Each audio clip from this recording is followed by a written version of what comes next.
imagine for a second or two, in your mind, bring that thought and feeling of someone you love dearly, who's alive, well, very healthy, etc. You know, that person you would move mountains for. Maybe it's the partner, maybe it's the children, whoever. But it's someone who you love dearly and you'd do anything for. Bring them to your attention. Now, hold that thought, and I want to run a hypothetical situation with you.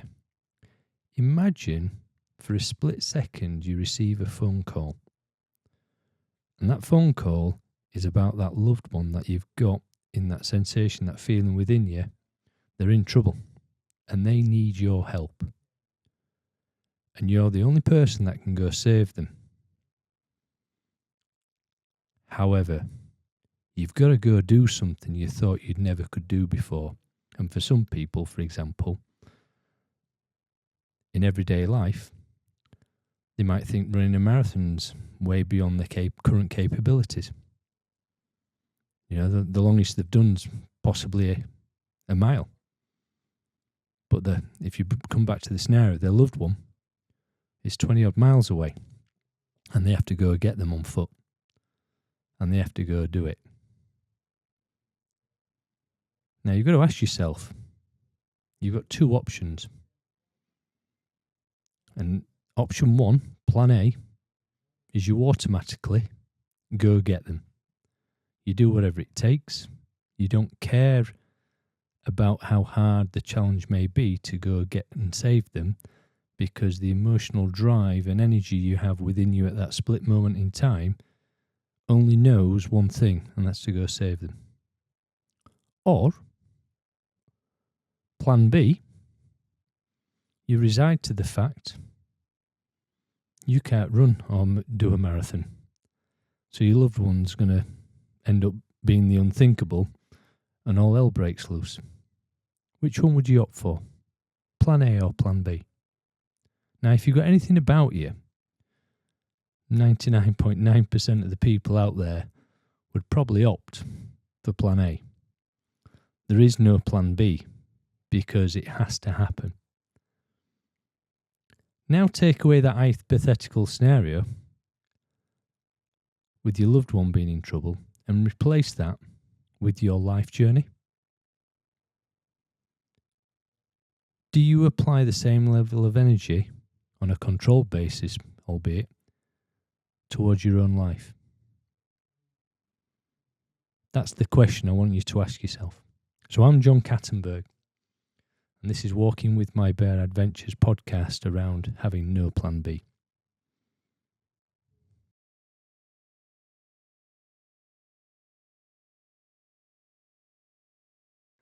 I'd like to introduce the lovely Sadie. Hello. Sadie's going to be introducing Interviewing you. Yeah, introducing a load of questions at me, because for the first podcast, it's going to be giving you insight about me, isn't it, Sadie? Yeah, we want to get to know you. So I've got loads of questions to ask you that we'll go through. Yeah. The first question I've got is, for the listeners that don't know you, what's one thing that you would want them to know about you? I'm a person that's willing to defy the impossible. I'm willing to do what it takes, because I'm at a stage in my life where I can't have a plan B. Everything has to happen. What does no plan B actually mean to you, like personally? Personally, it means I'm all in, I'm committed. I don't go out to do something for it to fail.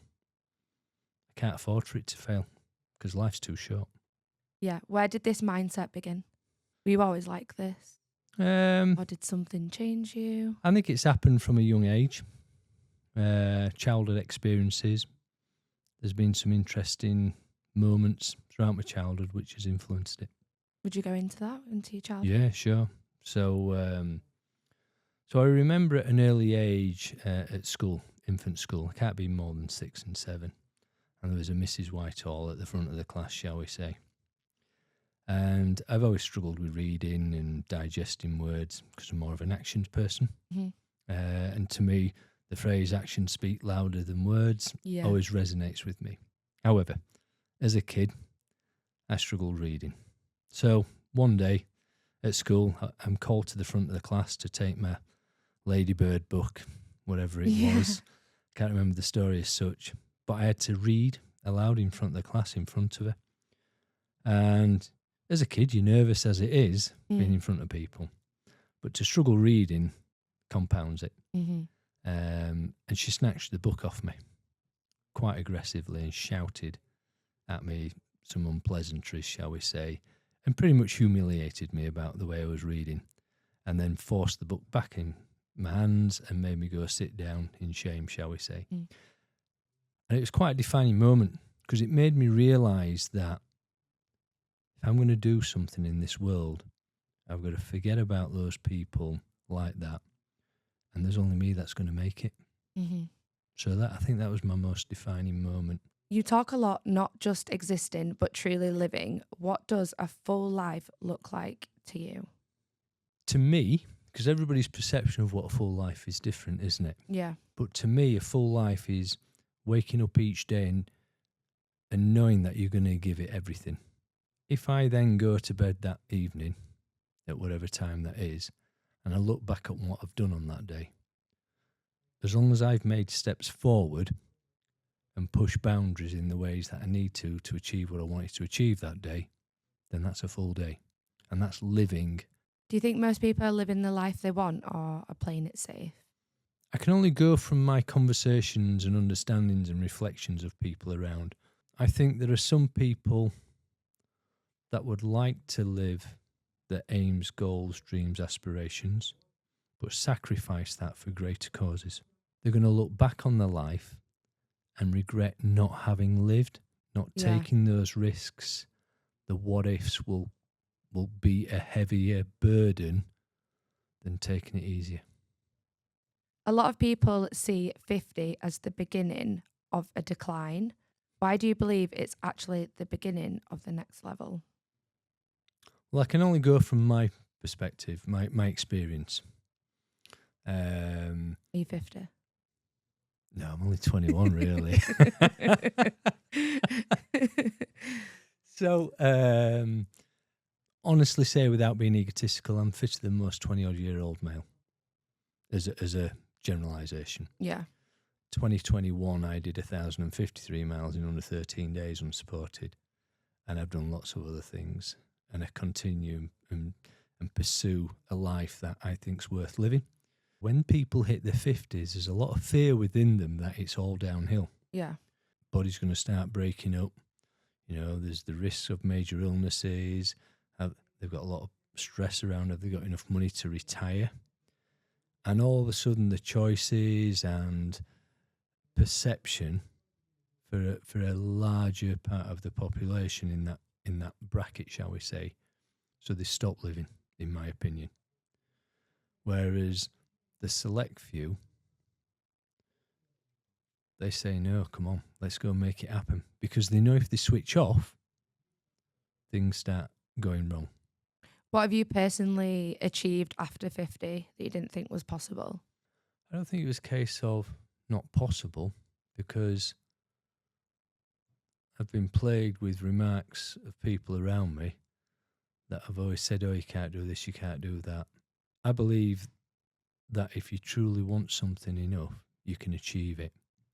And the prime example was doing the 1,053 miles in under 13 days. Yeah. And I took the skin off my feet 3 weeks before, off my heels, which if anybody sees the images on my socials, they're not pretty. No, they're not. I've seen them. But to me, failure wasn't an option. Yeah. I set out to achieve 1,000 miles. No plan always goes to plan. Yeah. But it's whether or not you choose to go out and still achieve your goal in whatever shape and form you can do.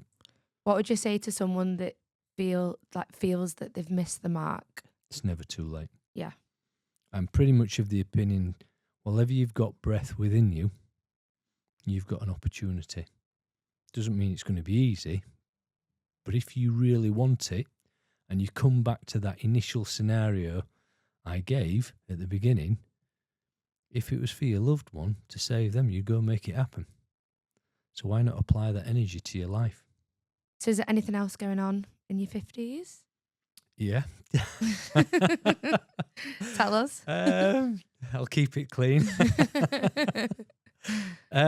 So I've spent the last 15 years building Project Life. And that's a multifaceted project, documentary, clinical research, wealth transformational, and mindset transformational project in the truest sense, which the aim is to inspire the whole nation. And I want to make this country great again. So if it's 15 years in the making, Yeah. what is Project Life at its core? The core is about the people. Yeah. Getting them engaged with their life, getting them engaged with their life journey, and hopefully encouraging them living their goals, dreams, and aspirations, no matter what platform they're starting from. You know, I wasn't born with a silver spoon. I am lucky that I'm born with a desire to want to achieve regardless. Do you feel like you've had to sacrifice anything to pursue Everything. it? Have you? Yeah. So to pursue my goals, dreams, aspirations, I mean, I'm a very privileged dad in the sense that I've got two amazing sons, lovely and healthy, nice young gentlemen, but I've had to sacrifice time with them. I've sacrificed relationships. I've sacrificed every bit of wealth I have to pursue my aims, goals, dreams, aspirations, knowing that it would take 15 to 20 years to achieve this. Well, most people wouldn't do that. So what makes you more willing to do that? Because I'm all in. Yeah. I'm literally, I believe in my vision, my goal, my dreams, you know, and everybody, when they're a child, has a dream that they want to be. And then for a lot of them, they get into adult life and it's smashed out of them. And for some, they sacrifice it for greater causes, like, you know, for the kids. You know, I put some of my plans on hold until my boys were at university. Yeah. And the moment they went to uni, it was game on. Yeah. But the thing is, I've always spoken to them about it and they know full well what I'm doing. And they're on board with it. But for some people, they're not willing to give that level of commitment. Do the boys know about the South Pole World Record pursuit? They know everything I'm doing. So talk to us about that. Why does this world record mean so much? What is this South Well, it's Pole? the first of a number of world records. So I've always known as a kid I've been able to run. When I was a kid, I used to love watching cowboy and Indian films back in the day. You know, many, many moons ago. It's not a thing anymore. Is it? No. So, but I used to imagine I was an Indian. Because part of the films, the Indians would go off and they could go on for days and days and days. Whereas the Westerners, let's say, they couldn't cope 12 hours in the heat and challenging terrains. But me as a kid, I would imagine being in that environment. But I was always fascinated with snow and the cold weather. Cold, yeah. And when I go back to being a kid, I could run and run and run. And social environment, you know, wasn't the greatest. I had some fun times, but I also had some times where you look back and thought, what's that kid going through? What's forming that kid?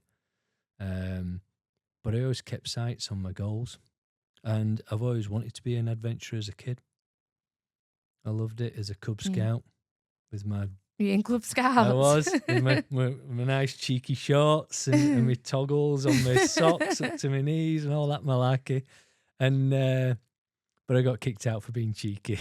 Doesn't surprise me at all. But the mere thought of taking on 715 miles unsupported, where it's all about me and how I manage that situation, I know I can control certain things, and that's my performance.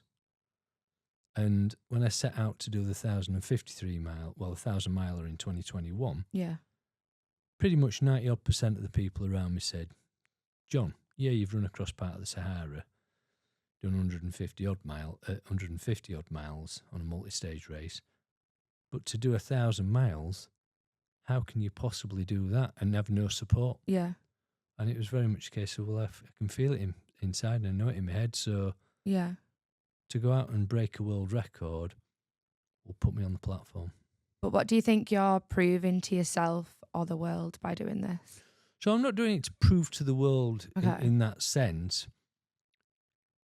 Just a Proving world to record. myself. Yeah, I mean, if you're going to go for something, go for the top medal. Yeah. What's the point? I know lots of people would say, just go do the South Pole. I mean, that's a massive achievement. Or even to get to the starting blocks where you're training for it. To me, it's about how can I help people if I can't practice what I preach? Yeah. When it gets tough out there, what's your mindset going to be? What's going to keep you moving? See, I'm lucky in that department, I You're think. strong. I don't suffer with mental Yeah. challenges in the context of when things get tough. I just carry on. It's a perceived moment where you're comparing against other things. You know, I'm going to be in the South Pole. How exciting is that? I'm not going with blinkers on that it's going to be a doddle. Don't get me wrong. It's going to be hard. Yeah. But that's what excites me. Not out of a pursuit for adrenaline, but Yeah. out of a pursuit to achieve. Yeah. Talking about adrenaline, I heard you saved someone falling in Ben Nevis.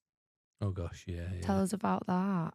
So I was on an event managing a National Three Peaks, and for those that don't know what a National Three Peaks is, it's in the UK. It's Ben Nevis, which is the highest peak in Scotland. It's 1,340 odd metres high.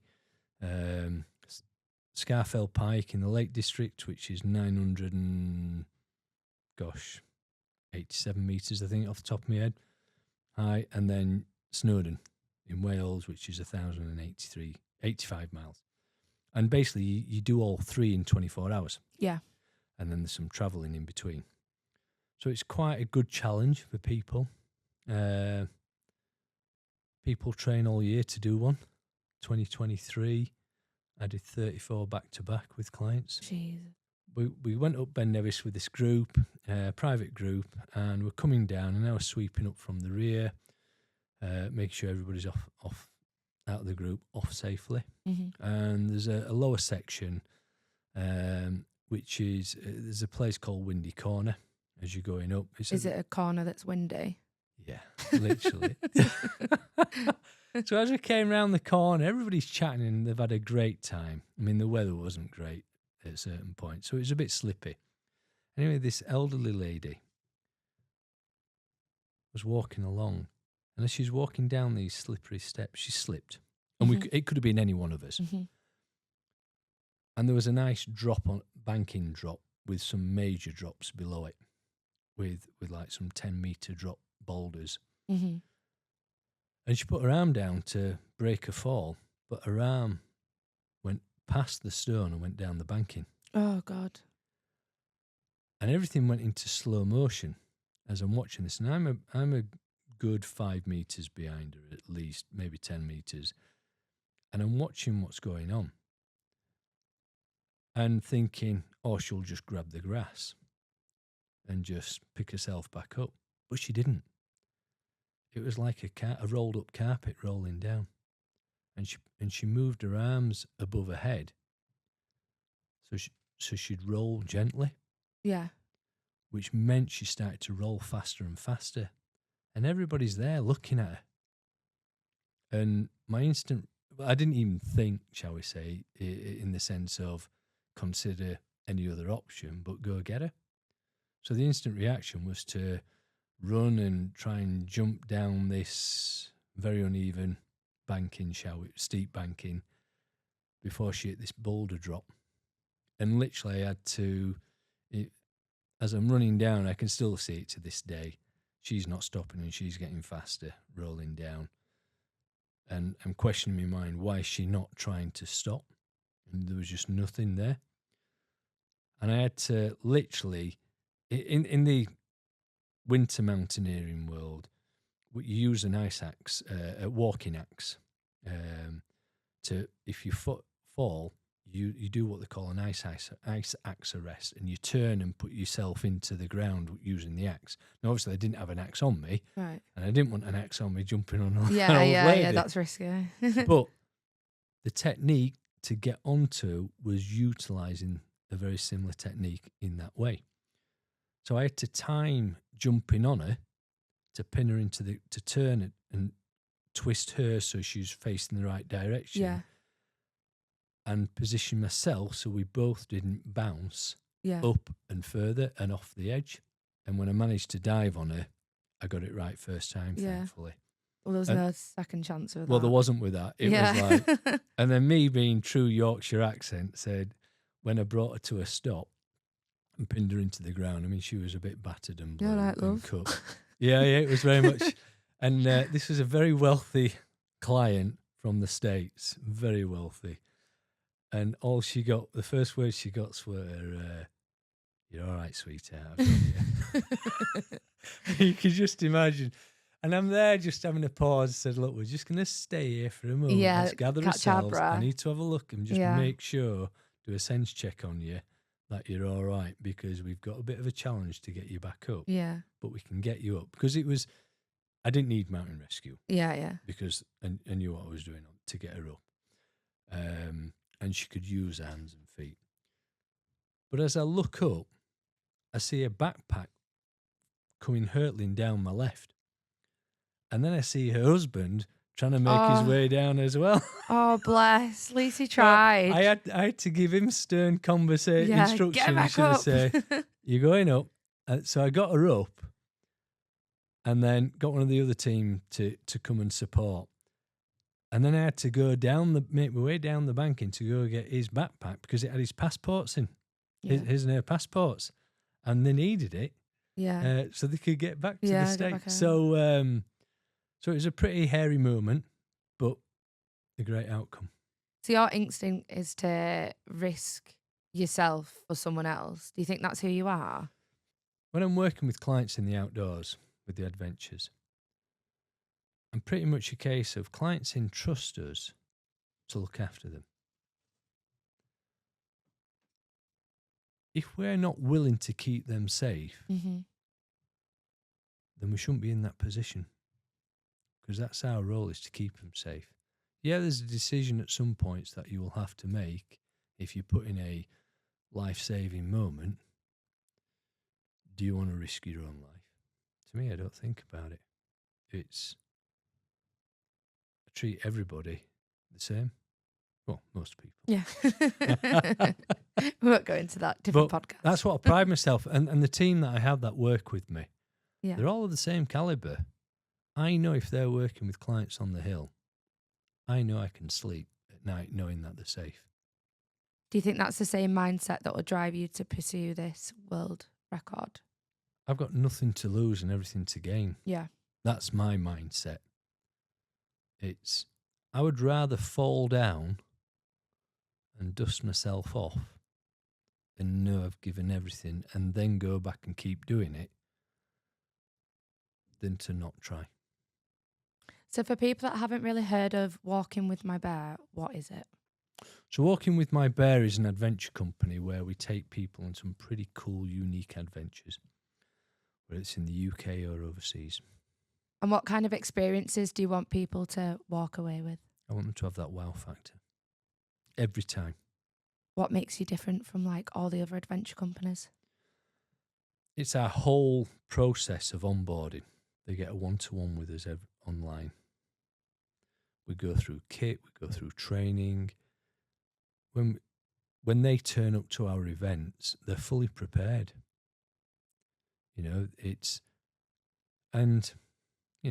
Every company has got their own way of working. But for me, it's a case of no one's left on the hill. Everybody should be walking away with a smile. But equally, we have to make decisions as well. For some people, we have to have those unwanted conversations where we have to say maybe it's not their time, but it's about their well-being. Without clients, you're nothing. Yeah. From a business perspective, if you're not looking after your clients, you shouldn't be in business. Yeah. I see it so often. I've seen some horrific stuff out there. I saw it again on Kilimanjaro last year. A client was left, not one of mine, he was left at a helicopter pad.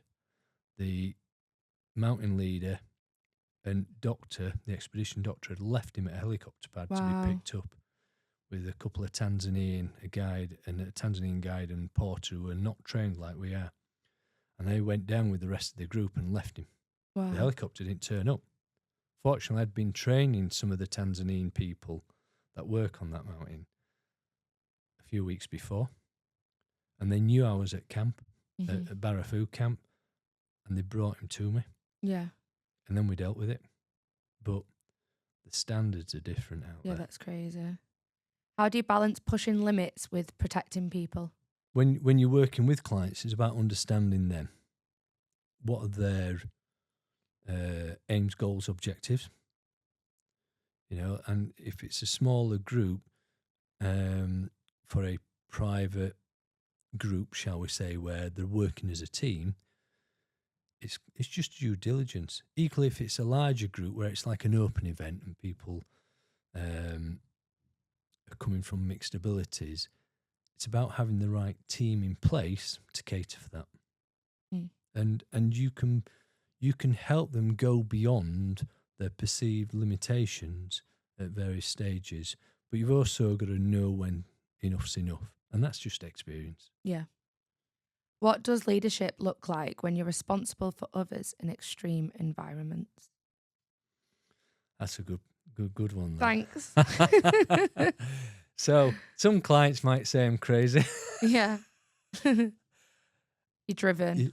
Yet I can remain calm in the face of adversity. Mhm. And I'm not the only person out there, Sadie, that can remain calm in challenging environments. Leadership is about being able to keep you cool when it gets tough. And that's why when I'm training, my training's 10 to 15 hours a day when I go into full training mode. Because I train to the point where I become exhausted, Yeah. mentally and physically, to then enhance my abilities. Because it's only at that point can you scrutinize how you're managing stuff, and then you practice, rehearse things in certain scenarios and look at how you're working with things. So I often put myself in extreme scenarios so that when I am working with clients, it's all automated. You say there's only hills, not mountains. Absolutely. What do you mean by that? And I'm sure there's plenty of people who are listening go, you Ollie. I'm thinking that now, you Ollie. Yeah. Explain it. But it's more metaphors than anything. Okay, yeah. So, if you were out for a walk, for example, and you saw a hill, everybody's perception of a hill is just a hill. Mm-hmm. You can walk up it. It'll take some longer than others, yeah, and some quicker than others. Mm-hmm. But if you look at a mountain, for the mass majority of people, they're going to go, I can't get up that. Yes, obviously, if you're going up Everest, K2, whatever, that's a different approach. Yeah, you need to be skilled, you need to have the right team and so on. However, come back to the mindset. If the mindset is in a state of fear or inability to achieve getting to the summit of whatever it is, then all of a sudden a mountain becomes too much. So when they're out trekking, I always have a bit of fun and say, they're only hills, they're not mountains. Not mountains. Because a hill, 99.9% of people can go up. How do you apply that mindset when life just feels overwhelming? We all have moments in life where we wake up or we're faced with something. And I've had plenty of those over the last 15 years building Project Life, believe me, where I've had my head in my hands.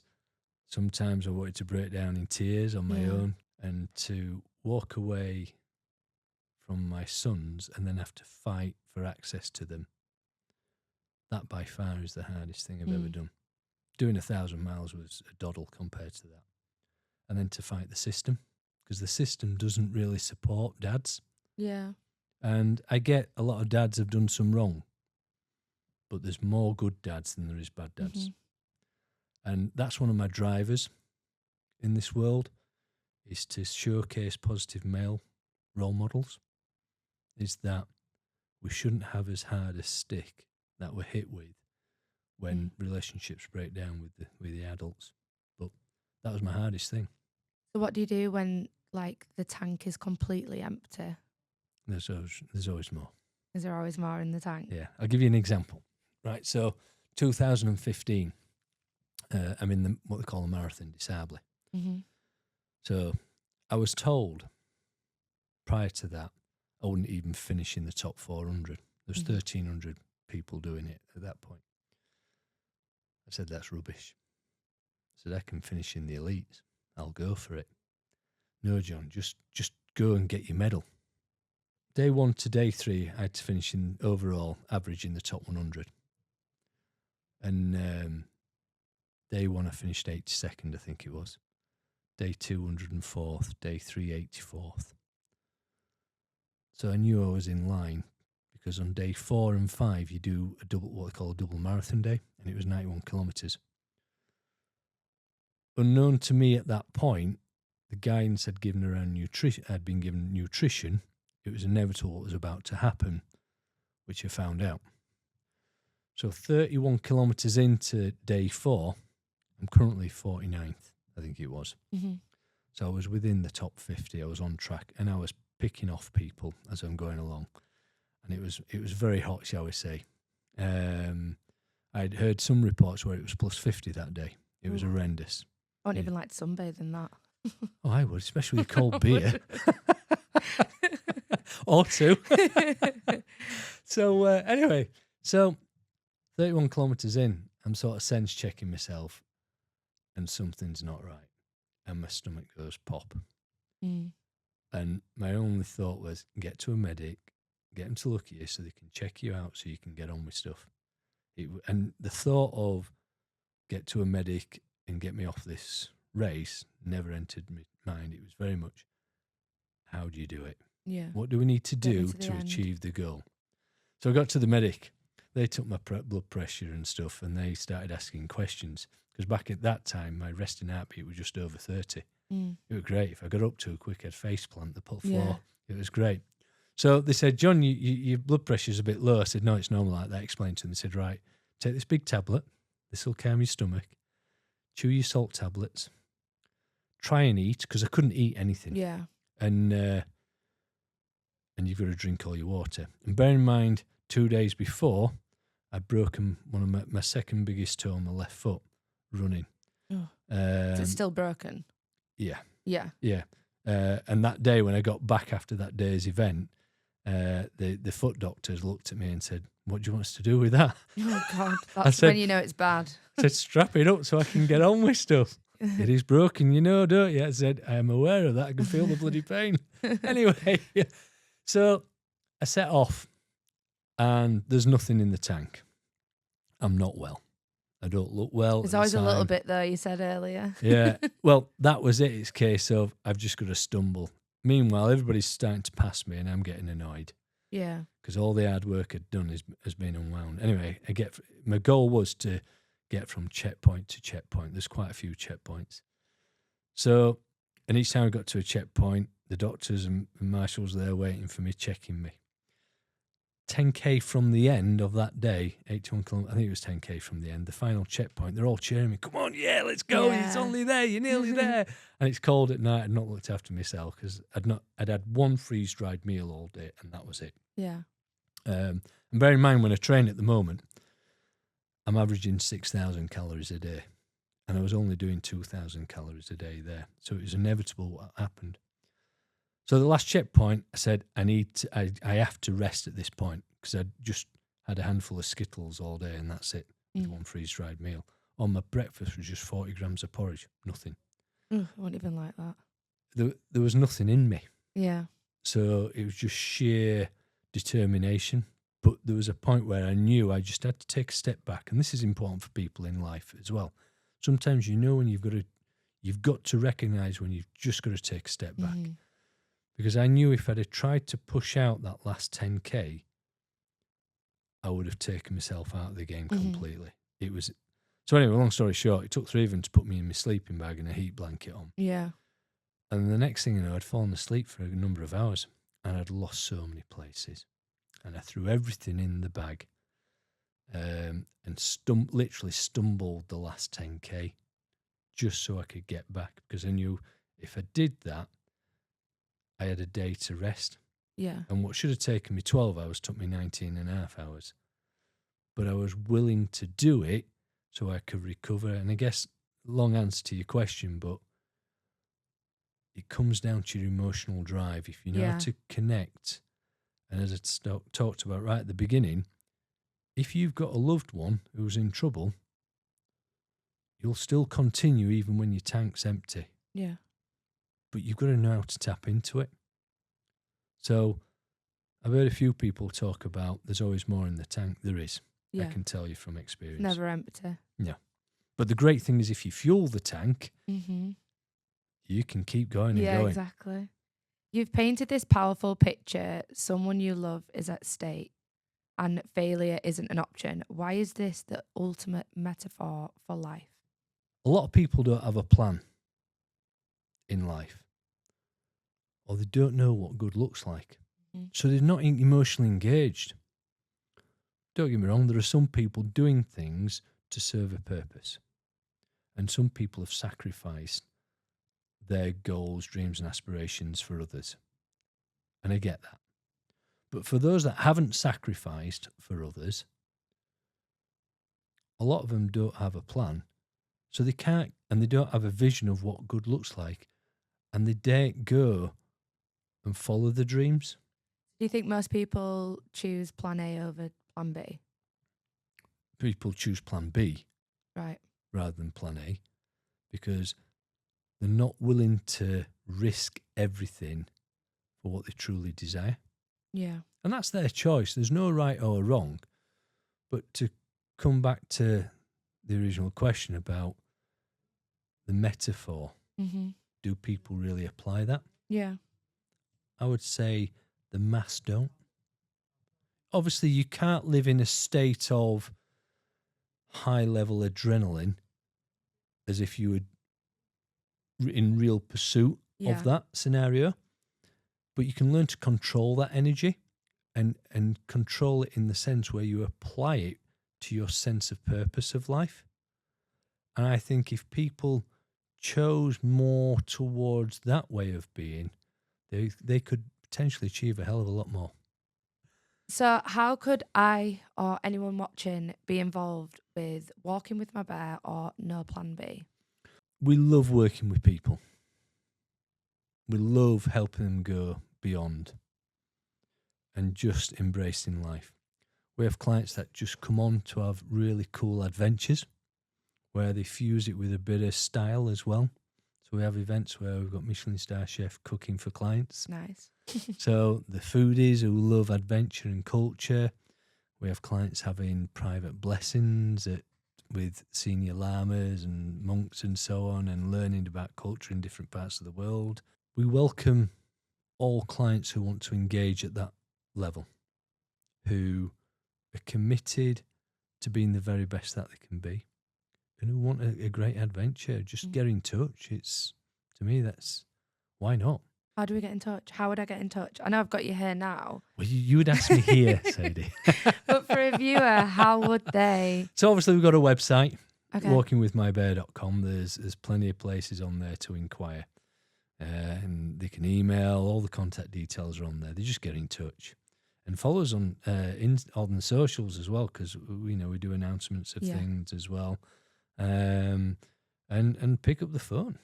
And they're in safe hands. I can tell you that from all everything you've said today. Some clients say I'm crazy.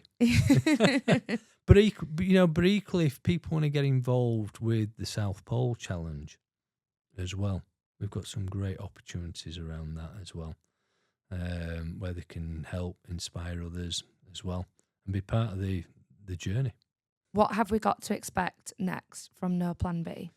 I'm going to be in your seat. Yeah. So I'm going to interview some pretty cool people who've had some pretty interesting journeys, shall we say. You know, they've overcome some pretty intense challenges in life, and some are sports, performance people, business people who've Nice. achieved, but also there are people who've gone through some pretty challenging, traumatic periods where, You'll be diving in deep. yeah, and their only option was plan A. Yeah. There was no plan B because plan A had to happen for their own safety.